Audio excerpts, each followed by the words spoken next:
आ जड़े वाला के संख्या जन बाटे नु लाड़ से ना 3-4 करोड़ हो जाई तो ओकरा से फर्क ना पड़ी, उ हमर झटो ना उखाड़ पाई। तो भाई हमार जिंदगी में सबसे बड़का खुशी वही दिनों की जहिया हमार कामयाबी जन बाटे नु आसमान छुए लगी, आ जड़े वाला के संख्या जन बाटे नु लाड़ से ना 3-4 करोड़ हो जाई तो ओकरा से फर्क ना पड़ी, उ हमर झटो ना उखाड़ पाई।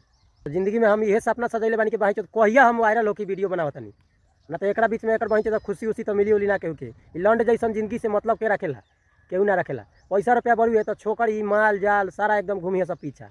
आ जौन जौन बड़का स्टार बनत होई से एकर बहिं तो पीछे पीछे घूमिए सब तारा। आ गाँव के जितना नामी नामी लोग होकिन उनमें से 2 4 गो तो जरूर तारा लाड़ में तेल लगाई।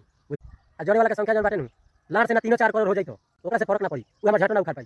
तो भाई हमार जिंदगी में सबसे बड़का खुशी वही दिनों की जहिया हमार कामयाबी जन बाटे नु आसमान छुए लगी, आ जड़े वाला के संख्या जन बाटे नु लाड़ से ना 3-4 करोड़ हो जाई तो ओकरा से फर्क ना पड़ी, उ हमर झटो ना उखाड़ पाई।